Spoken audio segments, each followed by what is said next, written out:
Okay, so welcome everyone. 11th July 2021. We come together again for mindfulness book reading and practice.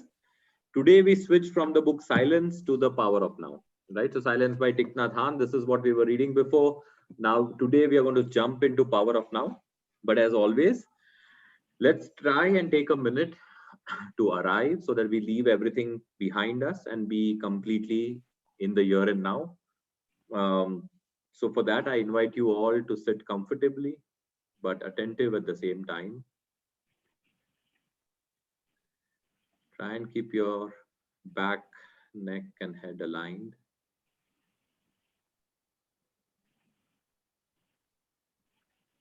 Start with 2 or 3 deep diaphragmatic breaths.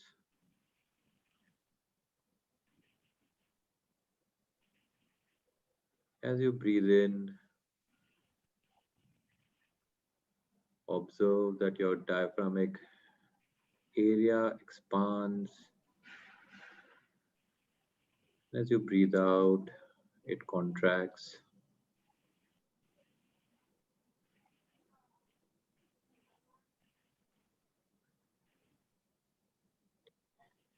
Bring your awareness to the breath in such a way that you don't control it, don't change its rhythm. Just be aware of it.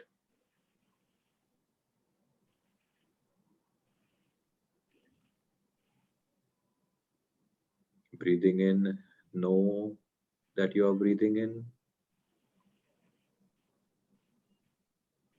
Breathing out, know that you are breathing out.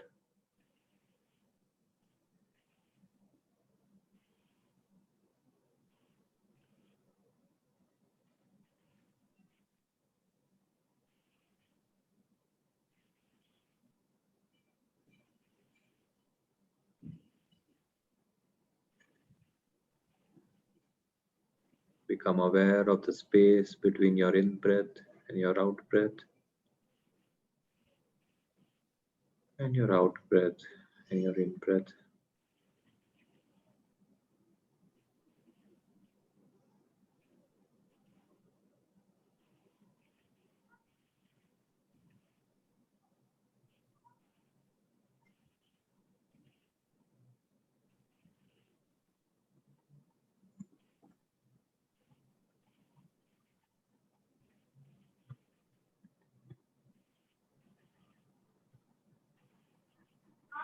Then when you are ready, become aware of your full body, your entire face, your eyes, and slowly and gently open your eyes to come back to the session. And as always, as you come back, be aware of the physical space in which you are seated, and be aware of the mental space in which your thoughts, feelings, and sensations rush. Okay, let's get started. Today, we switch from the silence to power of now. For me, it's a continuity where you still, while I'm reading the book, keep your meta attention on. Meta attention as in be aware of your thoughts, your feelings, your judgments if they arise while we are reading the book, and just try and suspend them. Just try and mindfully listen to what the book is telling. Be skeptical, and after the reading we will try and practice, hopefully in connection to what we read, and try and take some personal experiential meaning out of it for us, right? So I would want to start actually this book, actual reading chapter 1 we will start maybe only the next time. Today let's just read the introduction, the origin of this book. Let's read that part to set the context from where the author is coming. So it's a very small story, a small story or a big, I don't know. There is a story about the author himself, on what had happened with him, what did the author experience, which became the source for writing this book, right? So the author's name is Eckhart Tolle. And what he writes in the origin of the book is, he starts with, I have little use for the past and rarely think about it. However, I would briefly like to tell you how I came to be a spiritual teacher and how this book came into existence. Right? But already a very powerful first line which says, I have a little use for the past and rarely think about it. He claims he rarely thinks about the past. Until my 30th year, I lived in a state of almost continuous anxiety, interspersed with periods of suicidal depressions. It feels now as if I'm talking about some past lifetime or somebody else's life. One night, not long after my 29th birthday, I woke up in the early hours with a feeling of absolute dread. I had woken up with such a feeling many times before, but this time it was more intense than it had ever been. The silence of the night, the vague outlines of the furniture in the dark room, the distant noise of passing train, everything felt so alien, so hostile, and so utterly meaningless that it created me a deep loathing of the world. The most loathsome thing of all, however, was my own existence. What was the point in continuing to live with this burden of misery? Why carry on with this continuous struggle? I could feel that a deep longing for annihilation, for non existence, was now becoming much more stronger than the instinctive desire to continue life or continue to live. Author thought to himself, I cannot live with myself any longer. This was the thought that kept repeating itself in my mind. Yeah, the thought was, I cannot live with myself any longer. Then suddenly I became aware of what peculiar thought it was. Am I one or two? If I cannot live with myself, there must be two of me, the I and the self that I cannot live with. Maybe, I thought, only one of them is real. Yeah, let me read that entire thing again, right? So the thought what was playing in his head was, I cannot live with myself any longer, right? I cannot live with myself. And then he started thinking how peculiar that thought was. If I cannot live with myself, there must be two of me, the I and the self that I cannot live with, right?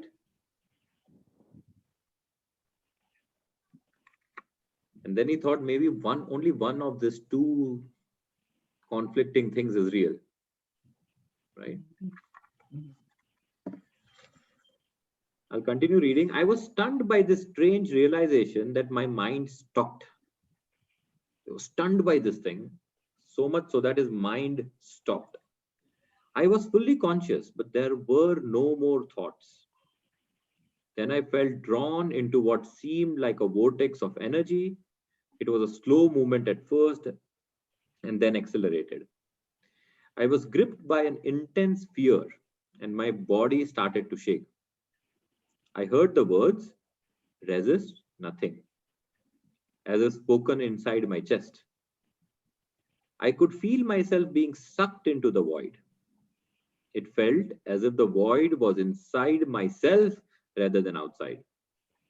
Suddenly, there was no more fear, and I let myself fall into that void. I have no recollection of what happened after that. I was awakened by chirping of bird outside the window. I had never heard such a sound before. My eyes were still closed, and I saw the image of a precious diamond. Yes, if a diamond could make a sound, this is what it would be like. I opened my eyes. The first light of dawn was filtering through the curtains. Without any thought, I knew that there is infinitely more light than we realize. That soft luminosity filtering through the curtains was love itself. Tears came into my eyes. I got up and walked around the room. I recognized the room, and yet I knew that I have never truly seen it before. Everything was fresh and pristine, as if it had just come into existence. I picked up things, a pencil, an empty bottle, marveling at the beauty and aliveness of it all. That day, I walked around the city in utter amazement at the miracle of the life on the earth, as if I had just been born onto this world. For the next 5 months, I lived in a state of uninterrupted, deep peace and bliss. After that, it diminished somewhat in intensity, or perhaps it just seemed to because it became a natural state. I could still function in the world, although I realized that nothing I ever did could possibly add anything to what I already had. Maybe I stop here. It's a beautiful story, and you can read it and continue it because we wouldn't read the same thing ahead. But this is what he found, right? And then he goes to say that he was always so happy, so content, and he used to go and sit in a park on a bench for a long time and just be happy, just be there in the here and the now. And the people came and asked him, you found something, and I want that. Whatever you found, I want that. And that is where the entire dialogue starts. So the rest of the book is more of a question answer kind of a book, right? And we will start with that first question, then build on top of it as we go ahead, right? But this is what I mean by that. For me, it's a build up from the book that we started reading before, right? The silence. This guy got one statement in his head, and in that he figured there is something peculiar that was his source of putting him into complete utter silence of the mind. And that silence got him this entire experience and changed his existence forever. That is the silence we are talking about, right? Not the silence of not having words, or not the silence of either telling or not telling, or the silence of silence treatment. We are talking about utter silence of the entire mind, right? But what do you feel when we read the story about this guy? What are your thoughts on this?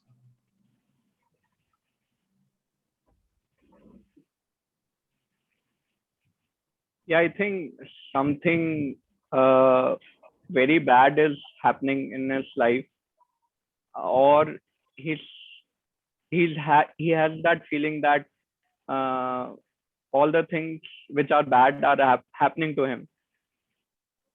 Yeah, he was in the rut of life like most of us, in the rat race, if you like, right? And gets up and thinks about how meaningless that life is. The only thing difference between maybe us and him was, for him it became so miserable that he also thought about suicides for so many times. And the night when he hits the rock bottom of his hopelessness, that one peculiarity of the thought that he could capture changed him forever, right? And when I heard him speak on YouTube videos, etc., I heard him. There was nothing too wrong in his life. Seemingly, he was living a regular rat race life. He was working. He was earning money. He was having an okay home. So there was not really something too wrong in his life. It was just a regular life of the modern corporate world. You just couldn't find any meaning to it. He couldn't find any meaning to it, like many of us ponder once in a while. Oh, what's the meaning of all this, right? But for him, it gravitated so deeply that he was just not able to handle that. He found it so, because if you see, when he woke up, he said everything else was meaningless, and the most meaningless thing was his own life and he himself. That is what he felt, right? And the only thing is that he formed a sentence that I cannot live with myself. And he said, okay, wait a minute. It's such a peculiar statement. If I cannot live with myself, these are two different things, is it? And then he found that space between that I and myself. That put him into a kind of a stunning thing, and he stopped. The brain stopped, the mind stopped. And then on is his experience of what he experienced. And now he says, when he starts his story, the first line he reads, that's his line from the current state, right? I have little use for the past. I rarely think about it. How many of us can live life like that? To not get stuck in the past and rarely think about it. And what does it mean? It means to be in the present. It's not to think about past. It's about thinking about the present, moment to moment. But don't we say the statement learning from past experiences, or we learn from the past? Do we learn from the past, or we just get stuck in our past? That's a difference. How many times do you repeat, oh, this fellow did bad with me? How could he, or how? There is no learning there. We're just stuck. We're just suffering. Imaginative suffering. It's not even real in the now. It's just like dwelling on it, ruminating, instead of learning the lesson and moving on. Exactly. And the beautiful part about what Eckhart Tolle tries to tell is, there is no past. So if you're ruminating, or if you're thinking, what are you doing? When are you thinking it? In the now. So there is no past. Everything is in the now. So even your thoughts are in the now, right? You're thinking about the past, but when are you thinking it? Now. So now is all you have. Now is all you have. Okay, can we see that, and then realize it's such a big thing to see it, that now is all we have. And we live our lives as if there is a guarantee of tomorrow, and waste most of the now thinking about past. Yeah, but truly speaking, now is all we have. There cannot be anything else, right? But let's see. I just wanted to slowly start and set a context of where this guy is coming from, and then next week we start with the chapter 1, his discussion about the greatest obstacle to what he calls as enlightenment, right? And this process is what he claims as enlightenment, and he didn't even understand it. Seemingly, he had not read books around this topic, etc. He traveled the world and he tried to ask everybody, okay, what is the truth? What is the enlightenment? And seemingly, when everybody explained him what it is, he said, oh, this is exactly what I have found already. So I know this, what you're trying to tell me. And he traveled all around the world from all the cultures. He tried to get the answer for what the truth is, what the enlightenment is. And then he said, well, this is what I have it with me now. And then from there on, he went into the journey to try and teach the now to the world. Okay, but let's be skeptical as always. Let's try and practice what the here and now means for us. Right? Mind for us, regular people, stopping the mind completely like Eckhart. It happened with Eckhart, not that he did it. It happened with him. It's hard. So we try and bring the anchor to one of the points. We give the mind the banana, if you like, right? The banana could be our breath. Banana could be anything else, so that it at least calms down to a point. From there, if that banana also can be taken away and go into silence even for a few seconds, let's try and experience that. All right? Okay, so I invite all of you again to sit straight.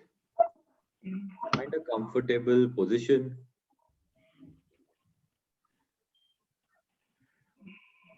And keep your back, neck, and head aligned and active.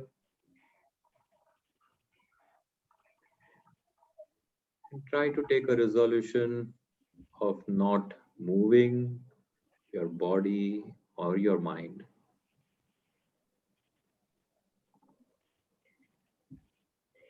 Gently bring your attention to your breathing.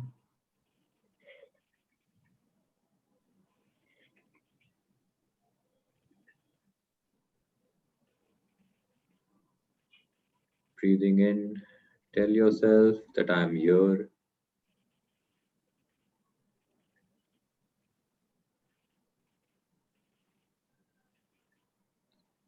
Physically and mentally, I'm completely here.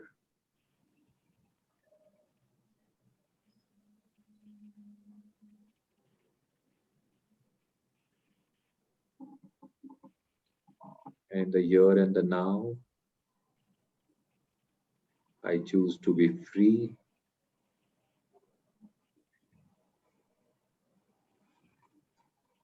free from my past, free from the anxieties of the future,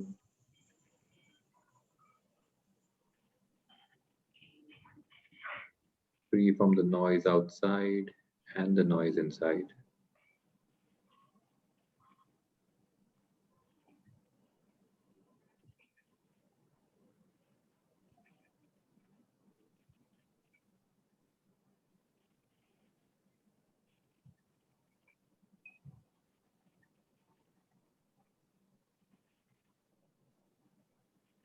And with this freedom,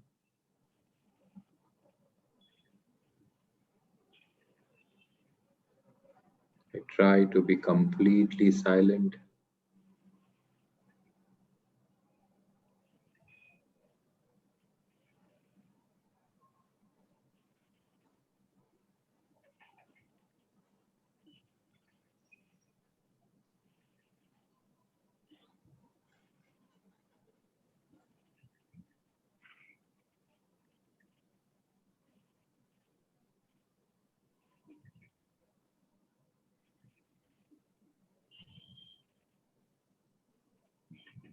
If there are any distracting thoughts, sensations, or experiences,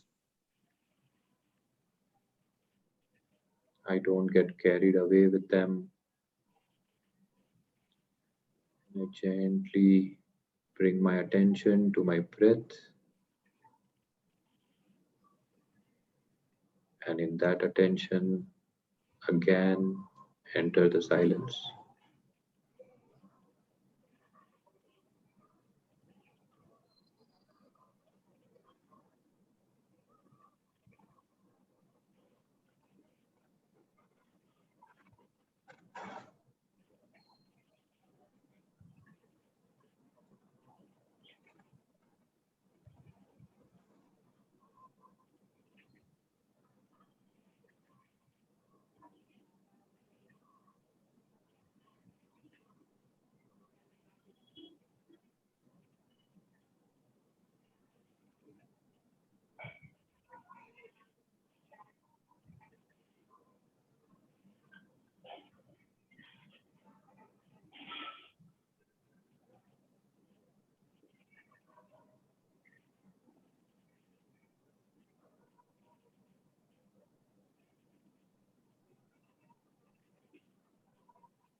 I keep my awareness. If I am completely attentive,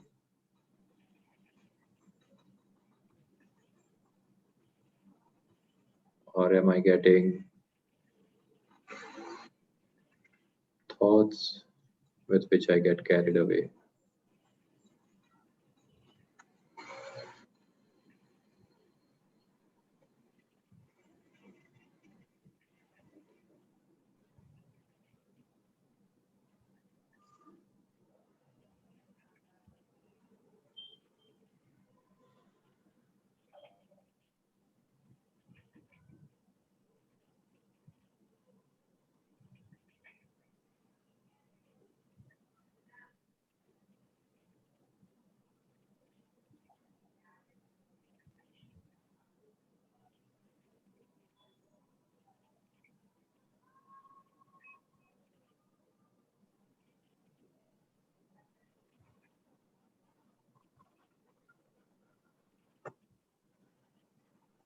Now slowly I bring my awareness to my full body.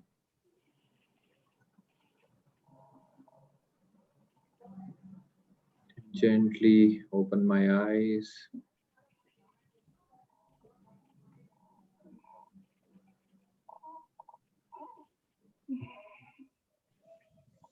And now I observe around if I feel any fresh energy, anything newness in the objects around me.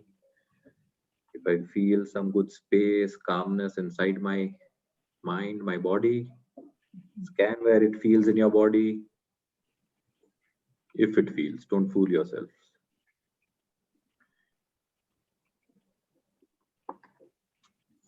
Thank you for paying your attention. How does it feel? Especially, how does it feel in correlation to what author was trying to tell?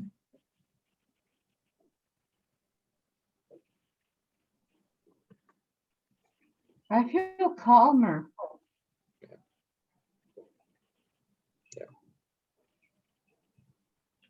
Yeah, the energy was good. Yeah.